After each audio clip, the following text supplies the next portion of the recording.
All right, good morning, everybody. Today is Thursday, January 28th, 2016, and this is Before the First Cup with Jules here on UCY.TV. Happy Thursday, everybody. It is 32 degrees and partly cloudy here in upstate New York. Looks like we got a few little sprinkles of snow out there, but not too bad. And hey, spring is on the way.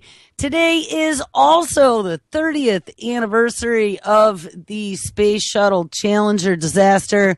I don't know if anyone remembers that. It happened on my 18th birthday, so do the math. Where do we leave off yesterday? Titled the show, Zika, Gates, Global Warming and Eugenics. And yeah, it was quite an interesting show. There were some connections that were connecting as we were doing the show. Just things that I hadn't thought about, and something that came out after the show is how interesting it is that it seems to be that there's all these diseases out there now that are affecting the brain, especially with this big-ass brain research project going on, DARPA, Google, and all the other mad scientists getting involved. You know, I want to make a side note here. Last night I was checking through my DARPA daily email blurb that I get. I have a search scraper that goes out, and every night at like midnight it dumps me an email of anything new that I found on the web with DARPA in the title. And so I'm scrolling down, it was right before bed, scrolling down. And what do I see? I see one of my shows. One of my shows showed up in the big scrape search. So I'm hoping that other people are getting it that way as well. It was on someone else's website, so that was cool. But it was the show from 2 days ago that talked about the DARPA brain implant. So, all right, anyway, this was titled Zika, Gates, Global Warming and Eugenics, and we stitched a bunch of things together. We kind of looked at good old Brazil and how Brazil seems to be sold down the river. I don't know. We found a little more, too, about Zika that we're going to touch on after I get through some of what we left off on yesterday. So we made it through Zika. We looked at the BRICS Bank. We looked at Rousseff. We looked at the Brazil also wanting to separate themselves from the world internet and make their own little separate internet. I don't know. It seems to me like the Southern Hemisphere has been set up to be invaded by these genetically modified mosquitoes. And even more interesting, don't I open my Facebook feed this morning and I don't see one, but two stories now pitching the exact same theory. Exact same theory. Exact same theories that we were pitching yesterday involving Bill Gates. And, you know, I even went through and watched that COP get carbon quotient down to zero TED conference that Gates did back in 2010. Man, is he evil. And, you know, he was the one talking about mosquitoes in the very beginning. I found 3 or 4 different articles yesterday as well that show the financial ties between Oxitec and Bill Gates and some of the research money that was involved. And there also were postings. Actually, here, let's go here. Just because. This is on Oxitec's own website, April 29, 2014. This Bill Gates infographic reveals that the world's deadliest animal, and it's not even close, is a mosquito. And it was on his own personal blog. And of course, here we have Oxitec posting Bill Gates blog stuff on their corporate page. It was just very odd to see. Anyway, where do we end up? We ended up looking at more infectious pathogens, this time Alzheimer's. There is now a study that is showing that there's an algae substance. It's BMAA, I think it was called. And I don't even have that up anymore, but it's in algae, gets into the water, and now they've discovered by testing on mice that it causes amyloid plaques just like some of the other dementias like Alzheimer's. Now, even more interesting is that they're really thinking now that Alzheimer's is transmissible. And, you know, we kind of guessed it a long time ago, but now proof proof is in the pudding. And it might be coming from a lot of different places, whether it be blood transfusions or dental work. They're thinking maybe the prions can be passed from one human to another. They had that whole cadaver thing where they were using the pituitary gland, I believe it was. And apparently these people, these cadavers, pituitary, were all infected with CJD that then got passed on to these people that received the growth hormone.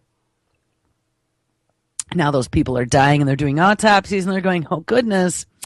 But we're also seeing now that Tom Insel, the former director of the National Institute of Mental Health, has gone over to Google, that there is a big push as part of this brain project, and we read that yesterday, to diagnose, and not just slowly, but rapidly, to diagnose with some solid numbers and not just somebody talking to you.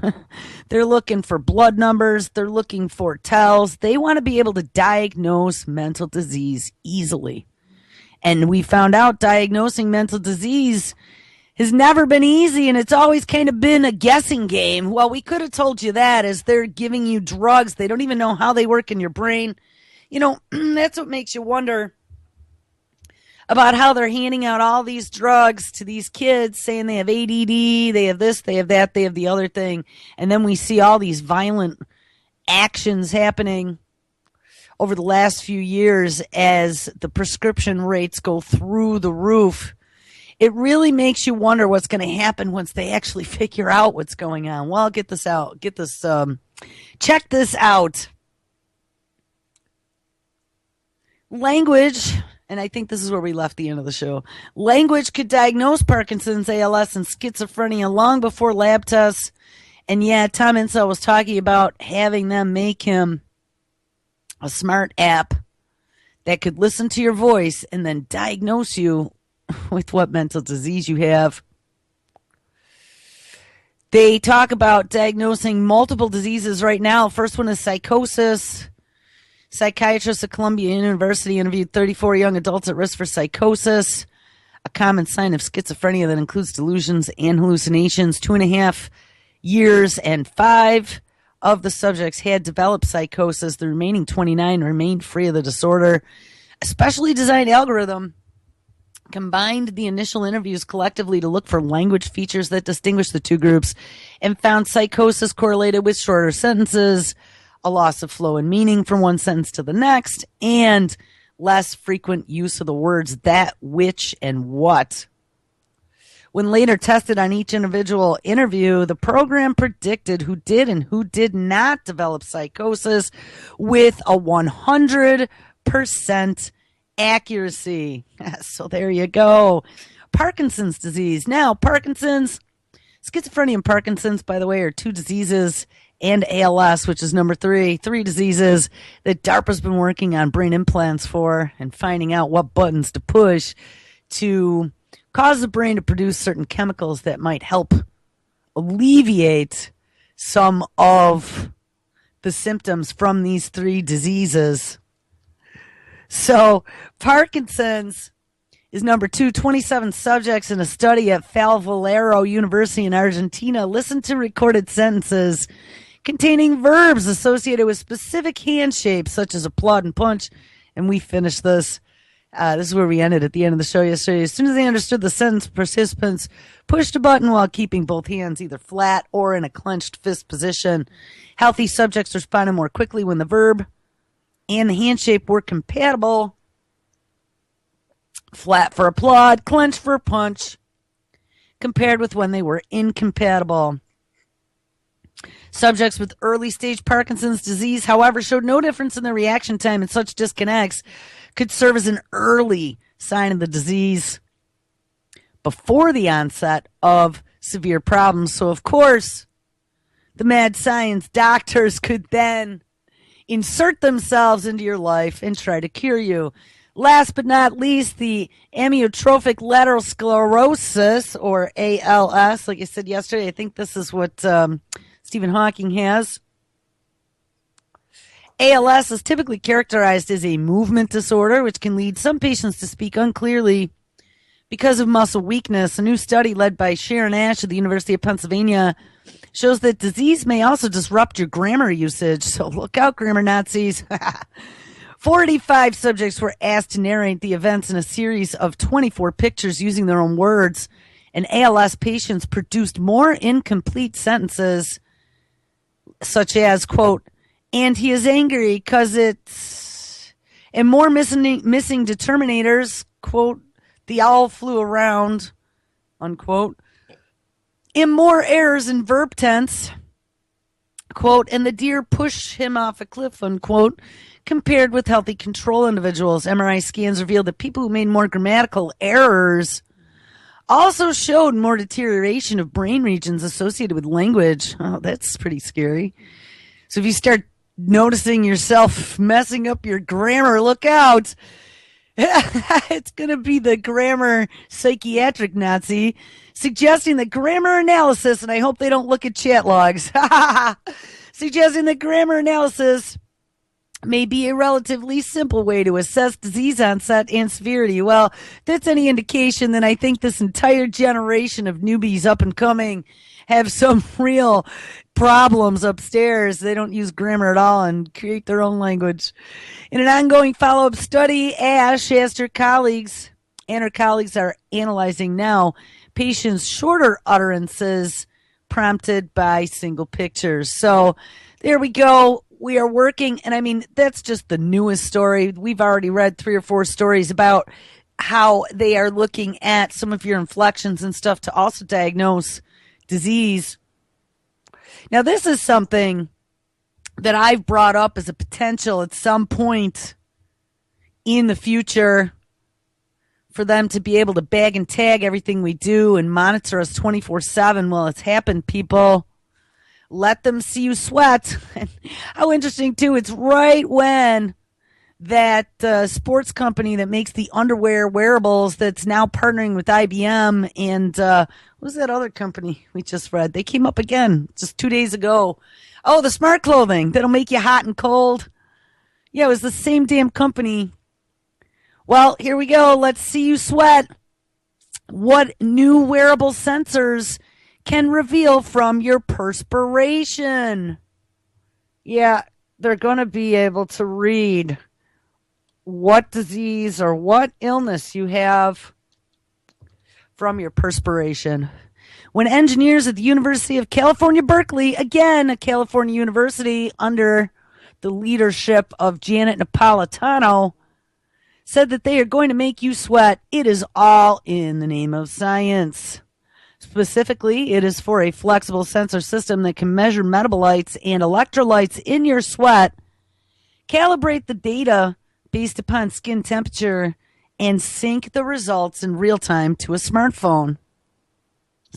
While health monitors have exploded onto the consumer electronics scene over the past decade, researchers say this device, which was reported in the January 28th issue of the journal Nature, which is today, is the very first integrated electronic system that can provide continuous, non-invasive monitoring of multiple biochemicals in your sweat.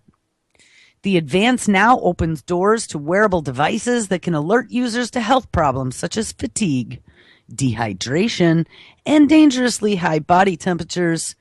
Human sweat contains physiologically rich information, thus making it an attractive body fluid for non-invasive wearable sensors, said the study's principal investigator, Ali Javi, a UC Berkeley professor of electrical engineering and computer sciences. However, sweat is complex and it is necessary to measure multiple targets to extract meaningful information about your state of health. In this regard, we have developed a fully integrated system that simultaneously and selectively measures sweat analytes and wirelessly then transmits the processed data to a smartphone. Ding, ding, ding, ding, ding. Wow. You know, how amazing is it that we just think we think about all these horrible dystopian future gadgets and poof, they appear. I mean, I knew it wasn't too long before something like this was coming, and here it is. And you know what? After that Consumer Electronics show, that keynote I watched from IBM, thanks, Salvador, that had talked about the new wearables and the new 24/7 being able to monitor your health and everything right to your cell phone with a dashboard. You knew this was coming. Add to that cognition with back end IBM Watson, Mr. Computer Doctor, super artificial intelligence. And you can see that this is going to be a pretty scary thing. I wonder if they're going to start weaving it into our clothes without us knowing. Remember, we looked at a project probably 3, maybe 4 months ago already to discover that Google and Levi's already had a project they were working on for wearable clothing. And this Rogue Armor, I think maybe was the name of that company. Something Armor, Under Armour was the name of that company that now is working on the wearables with IBM for the sports stuff such as this. JV, and I also we saw yesterday that DARPA was funding some of that research for that Under Armour company as well. JV worked with study co-lead authors Wee Gaio and Sam Imijiminad, both of whom were postdoctorate fellows in his lab. Imijiminad also has a joint appointment at the Stanford School of Medicine, and all three have affiliations with the Berkeley Sensor and Actuator Center and the Material Science Division, at Lawrence Berkeley National Laboratory. To help design the sweat sensor system, Javi and his team consulted exercise physiologist George Brooks, a USC Berkeley professor of integrative biology. Brooks said that he was impressed when Javi and his team first approached him about the sensor. Hey, having a wearable sweat sensor is really incredible because metabolites and electrolytes measured by the Javi device are virtually important for the health and well-being of an individual. Oh, they're vitally important, says Brooks, and the co-author on the study. And when this study, and studying the effects of exercise on human physiology, we typically take blood samples. This non-invasive technology, someday it may be possible to know what's going on physiologically without needle sticks or attaching little disposable cups on you. The prototype, developed by Javi and his research team, packs 5 sensors onto a flexible circuit board. The sensors right now measure the metabolites, glucose and lactate, and the electrolytes, sodium and potassium, as well as your skin temperature. The integrated system allows us to use the measured skin temperature to calibrate and adjust the readings of sensors in real time. And this is important because the response of glucose and lactate sensors can be greatly influenced by temperature. Adjacent to the sensor array is the wireless printed circuit board with off-the-shelf silicon components, and the researchers used more than 10 integrated circuit chips responsible for taking measurements from the sensors, amplifying the signals, adjusting the temperature changes, and wirelessly transmitting the data. The researchers developed an app to sync the data from the sensors to the mobile phones and then fitted the device onto smart wristbands, and smart headbands, of course, where you sweat. They then put the device, as well as dozens of volunteers, through various indoor and outdoor exercises. Study subjects cycled on stationary bikes or ran outdoors on tracks or trails for a few minutes to more than an hour. We can easily shrink this device by integrating all the circuit's functionalities onto one single chip, says Imijiminad, and the number of biochemicals we target can also be ramped way up so we can measure a lot of things all at once. I'll put on a seatbelt. And that makes large-scale clinical studies possible, which will help us better understand athletic performance and physiological responses to exercise. Guys, we're all going to have to wear one of these things one day. I'm telling you, it's coming. Javi noted that one long-term goal would be to use this device for population-level studies. There you go. Ding, ding, ding. For medical applications. Absolutely. And wait until they get now the little remote diagnostic kit for DNA diseases. They already have the little remote diagnostic kit that DARPA's working on for doing in-field disease and virus bacterial identification. It's not going to be too much longer. While Professor Javi's wearable non-invasive technology works well on sweating athletes, there's likely to be many more applications of this technology for measuring vital metabolite and electrolyte levels of healthy persons in daily life. Brooks also notes the potential for the device to be used to measure way more than perspiration. It can be adapted to monitor other bodily fluids from those suffering from illness and injury. Dun, dun, dun. For more information, this has been published in the journal called Nature. Well, now that they can read all of our metabolites and electrolytes, like I said, wait until they make the remote sensor that can take a look at a DNA swab and tell you what illnesses or diseases you might have. ScienceAlert.com, January 28, 2016. Yeah, we caught up to today's news. Massive study identifies single gene linked to the highest schizophrenia risk for the very first time. So not only are they working on the brain project and trying to diagnose mental disease and using DARPA brain implants to cure those diseases and coming up with smart apps to be able to diagnose those diseases and electrolytes that might one day be able to tell you whether or not you're more apt to have one of these diseases or not. Now they have identified the very first gene that tells you you might have a high risk for schizophrenia. Don't worry about it. It's not what you're eating. It's not your dental surgery, and it's not the algae in your water. For the very first time, scientists have identified a specific gene variant that kicks a biological process called synaptic pruning into overdrive. And, I'm going to tell you, I read actually a way more detailed article on this last night out of Scientific American. And it wasn't just schizophrenia that does the synaptic pruning in teenage years. It's schizophrenia as well as Parkinson's and some of the other diseases. So again, it's all those same diseases that the Brain Project and the DARPA brain implants, the whole Super Soldier program, it's the same brain diseases, disorders that they've been focusing on. Anyway, scientists have identified a specific gene variant that kicks a biological process called synaptic pruning into overdrive, which actively increases a person's risk for developing schizophrenia, one of the most common serious mental health conditions in the world. And yes, remember, we read it's epidemic now. By 2050, it's going to be, I don't even know. There was a story yesterday I had. It was a huge number of people in the world diagnosed with some sort of schizophrenic, brain-wasting, dementia-type disease. The causes of schizophrenia have eluded scientists for over a century.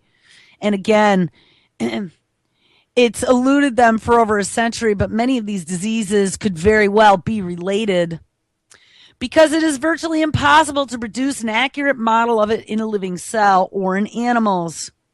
Well, tell the monkey that one. They're doing some horrifying experiments on monkeys I just saw too. But now that scientists have identified which genes are likely involved, it can, if they can figure out how to mitigate their influence on the synaptic pruning during adolescence, they'll have a good shot at developing better screening and treatment options in the future. Of course they will. For the first time, the origin of schizophrenia is no longer a complete black box, says Eric Lander, director of the Broad Institute of MIT and Harvard, ding ding, who was not involved in the research. While it is still in its early days, we've seen the power of understanding the biological mechanism of disease in other settings. Early discoveries about the biological mechanisms of cancer have led to many new treatments and hundreds of additional drug candidates in development. Understanding schizophrenia will similarly accelerate progress against this devastating disease that strikes young people. Back in 2014, A team of researchers from Harvard Medical School performed a landmark genetic study based on 36,989 schizophrenia cases and 113,075 control cases, and identified 108 regions of our DNA where genetic variants increase a person's risk of schizophrenia. Now, they've combined that with data from a genetic analysis of nearly 100,000 DNA samples from 30 countries, post-mortem brain samples from almost 700 cadavers, and animal models looking at the biological processes involved to identify the one gene that's associated with the highest risk of developing schizophrenia.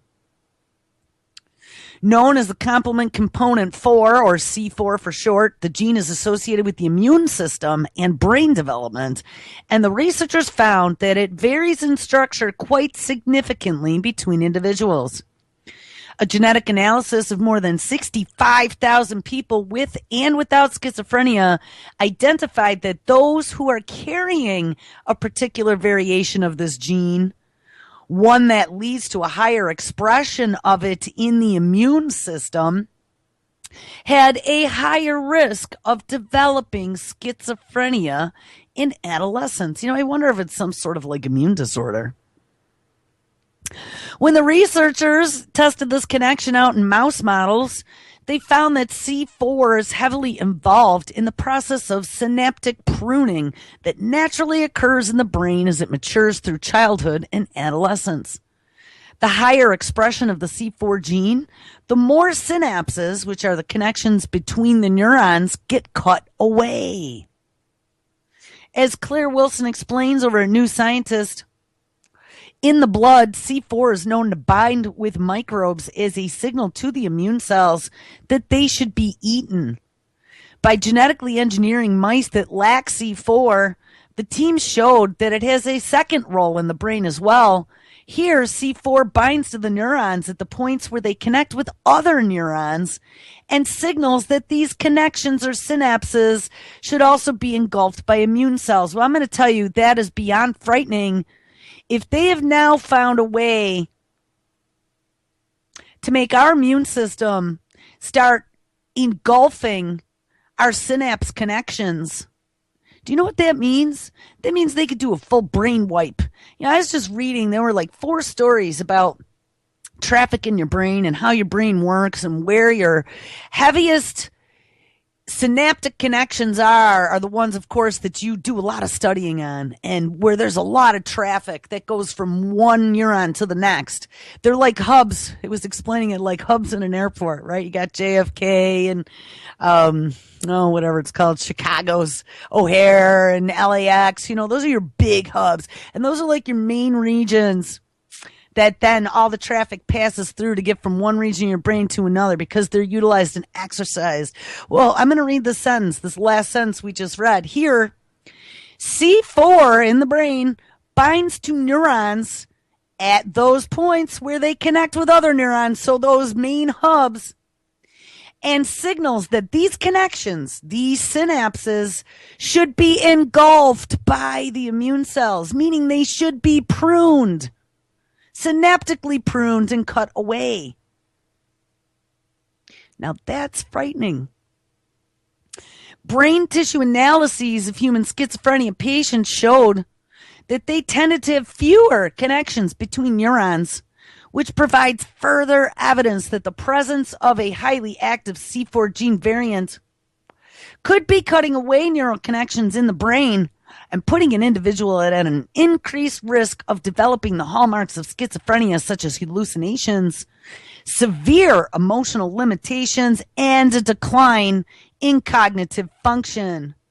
Wow, that sounds like a pretty scary bioweapon to me.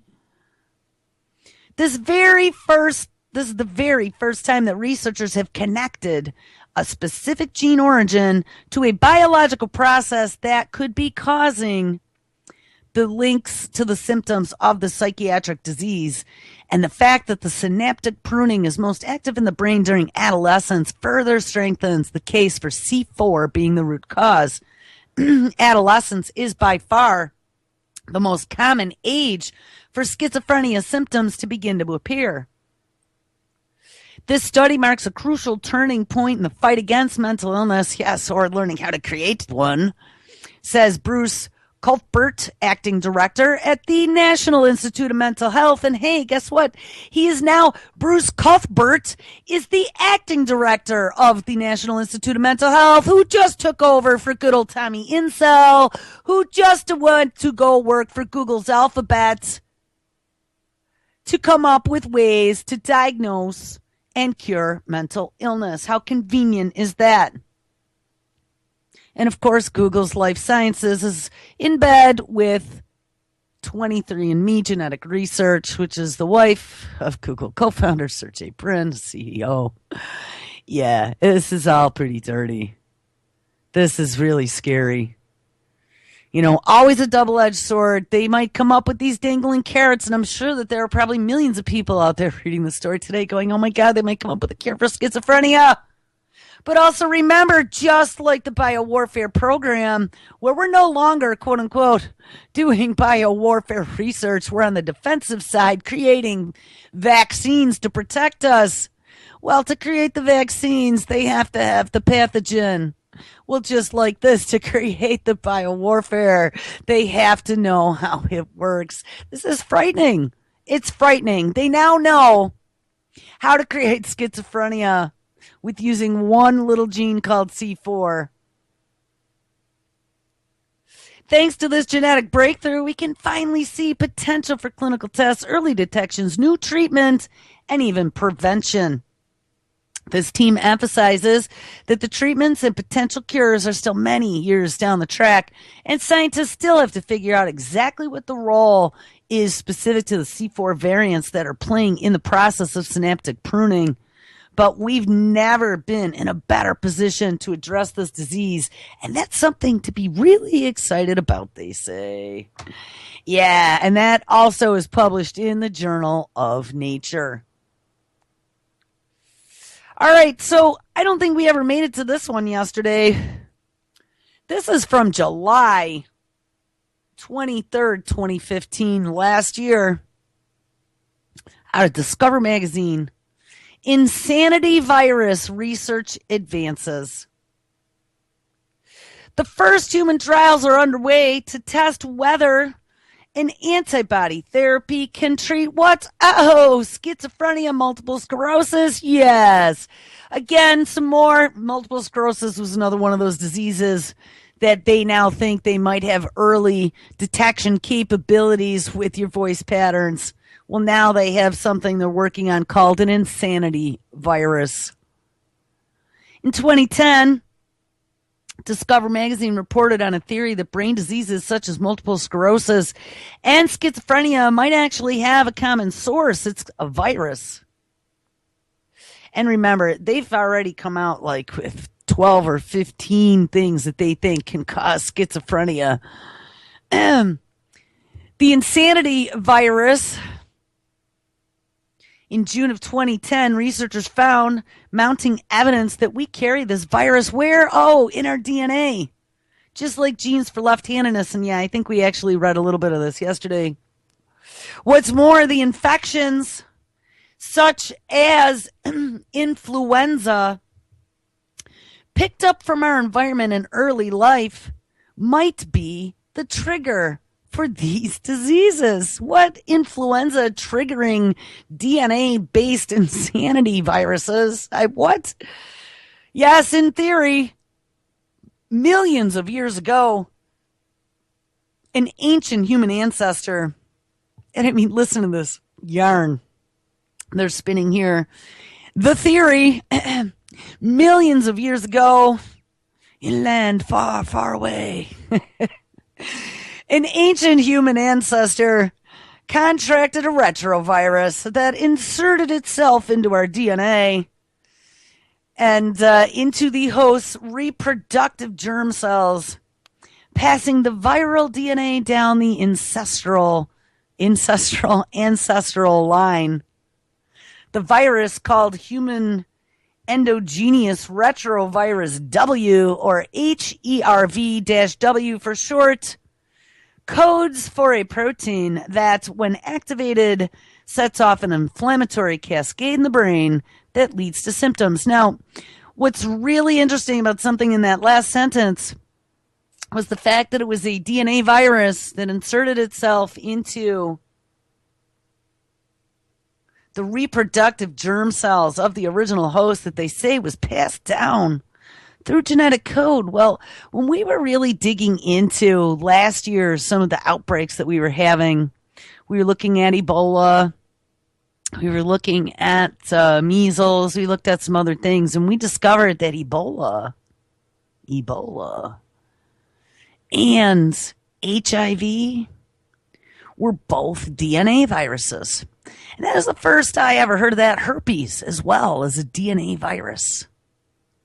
And I'd never heard of DNA viruses. Well, seems, according to this, that DNA viruses can insert themselves into DNA and be passed down through the ancestral line. Anyway, this theory is gaining traction among psychiatrists, especially as a potential explanation for schizophrenia, a disease once considered a result of bad parenting. Since 2010, clinical trials have tried to target and neutralize that HERV-W coded protein using monocular antibody therapy called MAT. Monocular antibodies are engineered to target specific receptors on infected cells, like inserting a key into a lock. Once these antibodies bind, the immune system sees these cells as foreign and launches an attack on your DNA. In 2012, this approach passed FDA phase 1 human trials as a multiple sclerosis treatment. Because of Matt's proven safety, HERV-W expert Hervé Piron, scientific director of Geo Neuro in Switzerland, is now looking at starting a phase 2 trial for patients with schizophrenia. But Piron is emphatic. Although the research looks promising, especially for use in MS, a lot still needs to be done until we can see this as a general treatment for schizophrenia or multiple sclerosis. So I wonder, I'll have to look after the show. They just announced, we did a story last week maybe, about them coming up with a potential treatment for multiple sclerosis. So I wonder, because that was 2012, they started those human trials on multiple sclerosis. I wonder if that's the same stuff. All right, so now, keeping in line with pathogens, let's jack ourselves back to Zika. So Zika is spreading. We're seeing it spread all over. I might have even had another story or two right at the end of my awakeness last night. Oh, yeah. Here we go. So Jane dropped this in chat yesterday. We joked on air yesterday, the day before, just like the Ebola, maybe Brazil's going to start sending in soldiers to battle this epidemic they apparently have. Well, check this out. Brazil has now sent in 200,000 soldiers to stop the spread of Zika virus outbreak, which has seen huge numbers of babies born with small heads and is casting a shadow over the upcoming Olympics. Yes. So not only do we have a new vaccine for dengue that just was released going into phase 3 trials on humans in Brazil, that's at epidemic proportions. We had Oxitec genetically modified mosquitoes released into Brazil right before this quote-unquote outbreak happened. We also, I found a story yesterday, the month that they released those genetically modified mosquitoes, Brazil was also announcing that they were ready to launch their BRICS Bank, the competitor to the IMF that was partnering with countries such as China and Russia. Yeah. And now we have Oxitec announcing, we read that yesterday, that genetically modified mosquitoes for Zika just might be the cure, and it might kill them, and we'll have to keep making them and reintroducing them to all these different countries now to combat this horrible disease. Brazil then sends in 200,000 soldiers, just like we sent to Africa with Ebola, as some sort of potential epidemic is on its way. Brazil has sent more than 200,000 troops to go house to house, just like they did in Africa, in the battle against Zika-carrying mosquitoes. Yes, we're going to shoot them all. Blamed for causing a birth defect epidemic that is spreading rapidly across the world. And remember, they're just concluding that maybe Zika is causing birth defects, but it never was a horrible disease before this. People typically didn't get sick at all until their conclusions just recently. Soldiers will visit homes across Brazil and distribute leaflets and advice. What? Yes. 200,000 soldiers are being put on the street to go door to door to give leaflets and advice, according to Health Minister Marcelo Castro, signaling a major ramping up in the efforts against Zika virus. How long do you think it's going to be before those 200,000 soldiers are going back door to door and lining people up for the brand new experimental vaccines that are going to be coming? The government, under growing pressure with dealing with this crisis, will also hand out mosquito repellent. Oh, well, great use for the soldiers, to at least 400,000 pregnant women on social welfare. I think Brazil just sold all their women. The virus has been linked to serious birth defects, but it hasn't really. They're just saying it has. They think maybe it could be, but we have no proof. Including microencephaly, in which babies born to women infected during pregnancies have abnormally small heads. Concerns remain that this terrifying virus could become a global issue, with Rio hosting the Olympics in the summer. All right, well, we discovered, too, in some of our research, that Zika virus, even though they're posting all these stories about all these states that it's showing up in now in the United States, it's not the mosquitoes necessarily coming here. It's people who have been down in the southern hemisphere who've gotten bitten and now are showing some of the antibodies in their blood for Zika. But their fear is that these are typhoid Marys, that a mosquito could bite an infected person and then go on to bite someone else and spread it. Well, don't worry about that, because guess what? Yesterday, Obama comes out and is now calling for rapid Zika virus research. Obama calls for rapid Zika virus research, yes, as the mosquito-borne disease now spreads. Top health and national security officials are discussing the lack of studies and the lack of a vaccine. Let's get Obama on the job. Sprinkle more DARPA money to come up with another mandatory vaccine. President Barack Obama on Tuesday called for a rapid development of tests, vaccines, and treatments now to fight the mosquito-transmitted Zika virus, which has been linked to birth defects and could, and it hasn't yet been linked to birth defects, they're thinking it might, and could spread to the United States in the warmer months. All in the name of climate change.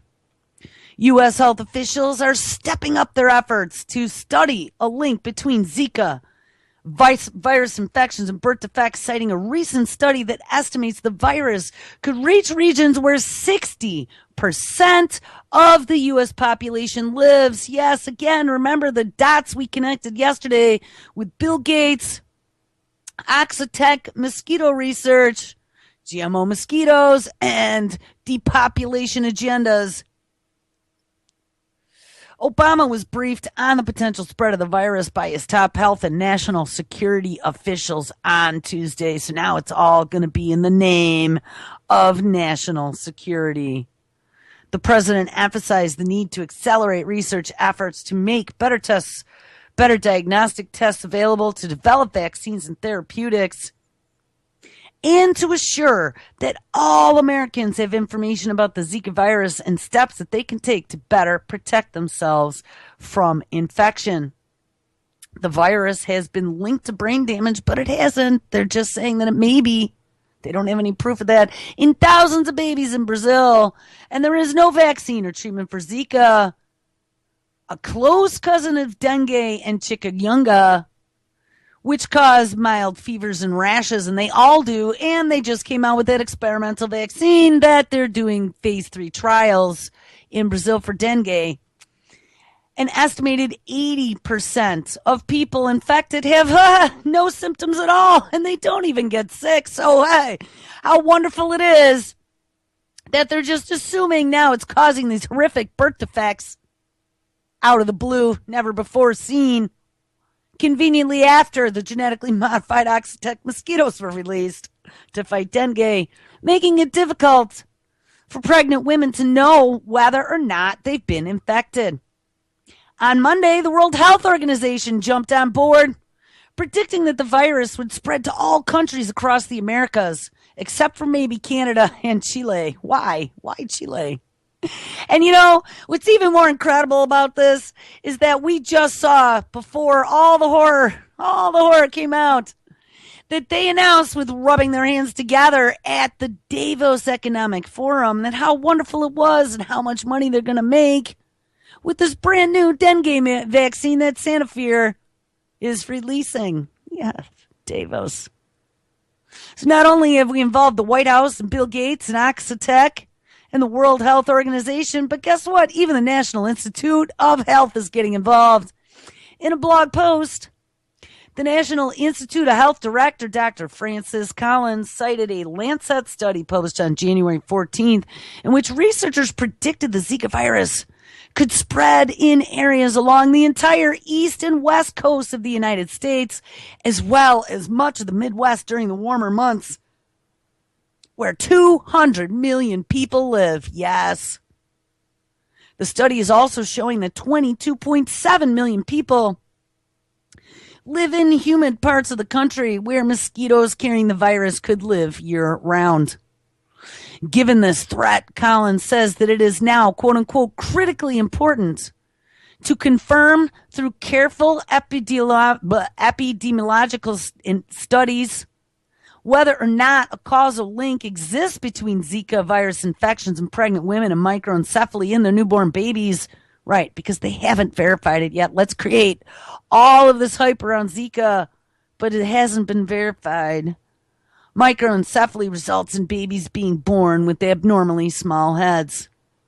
There's much to learn about these brand new Zika infections, expert says. For example, Zika showed up in 1974 in Africa, I believe. But again, didn't cause any serious symptoms except for, sometimes people got rash and felt a little sick, but it usually went away by itself. There's still much to learn about this Zika infection, experts said. For example, it is not clear how common Zika infections are in pregnant women, or when during a pregnancy a woman is at most risk of transmitting the virus to her fetus. Collins said that the National Institute of Allergy and Infectious Disease is also conducting studies. Wow, we just been able to enable now all these federal institutions to get involved. This is unbelievable. Conducting studies to a more full understanding of the effects of Zika in humans, and develop better diagnostic tests to quickly determine if someone has been infected, because originally they were finding it in monkeys back in the 70s. The National Institute of Allergy and Infectious Disease is also working on testing new drugs, of course they are, that might be effective against the virus. The U.S. Center for Disease Control and Prevention also announced new instructions for pediatricians treating infants whose mothers who may have been exposed to the virus during pregnancy. In those guidelines, the CDC made clear that it considers the Zika virus a nationally notifiable condition that instructs doctors to contact their state or territorial health departments to facilitate testing of potentially infected infants. And of course, that will create a nice big fat database of future children who will be great test subjects for some of their new brain therapies. See the connecting dots? Dr. Catherine Edwards, and I've run into this woman's name quite a number of times now in a bunch of different things, of Vanderbilt University, who serves on the American Academy of Pediatrics Committee on Infectious Disease, says that the guidelines were intended to help establish whether Zika causes microencephaly and to help pregnant women who may have been infected with the virus. They are making a database, people, through your pediatrician. Microencephaly is a lifelong condition with no known cure, says the CDC website. Symptoms range from mild to severe. In mild cases, infants often have no symptoms other than small head size, but doctors still need to check their development regularly. And in severe cases, babies may need speech, occupational, and physical therapy. The guidelines for testing infants affected by Zika infections follows the CDC guidelines for caring for pregnant women exposed to Zika, which was first reported by Reuters. CDC said last week that it's trying to determine how many pregnant women have traveled to the affected regions in the past several months. Well, yeah, now they better start tracking where you go. And on Tuesday, the CDC added that the U.S. Virgin Islands and the Dominican Republic have now been added to a list of countries and territories with Zika transmissions, bringing the total to 24 countries. The CDC has told pregnant women not to travel to countries and territories in Latin America and the Caribbean affected by Zika. Travel companies, including United Airlines, have begun offering refunds or allowing pregnant women to postpone their trips to regions affected by Zika with no penalty. Well, gee, that's nice of them. There are no global estimates now for how many people in the world have been infected. Oh, my God, says the World Health Organization spokesman Christian Lindmeier on Tuesday. He said that's because Zika has such mild symptoms. This virus has never been on our radar. Yeah, it's just so incredible how out of the blue, never before seen, oh, it's climate change.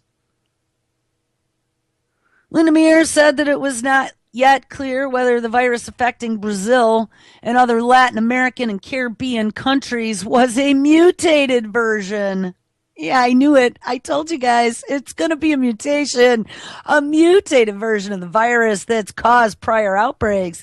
But he said that the WHO was working with the CDC, oh, another pit of vipers, the Institute of Pasteur in France as well, and the London School of Hygiene and Tropical Medicine to establish whether or not it's been a mutation or, hey, whether or not Oxitec had something to do with it.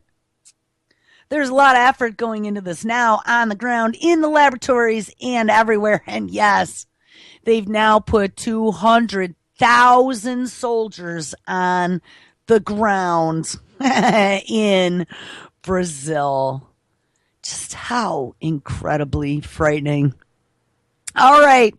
And if not to add insult to injury, so now we have all this mosquitoes as potential disease vectors, which we knew already part of the biowarfare program of old, causing brain disorders and potentially epidemic could spread. We have no idea how many people globally could be infected. Well, hey, all U.S. adults, again, this came out yesterday, it is being recommended that all U.S. adults should be screened for depression, including pregnant and postpartum women.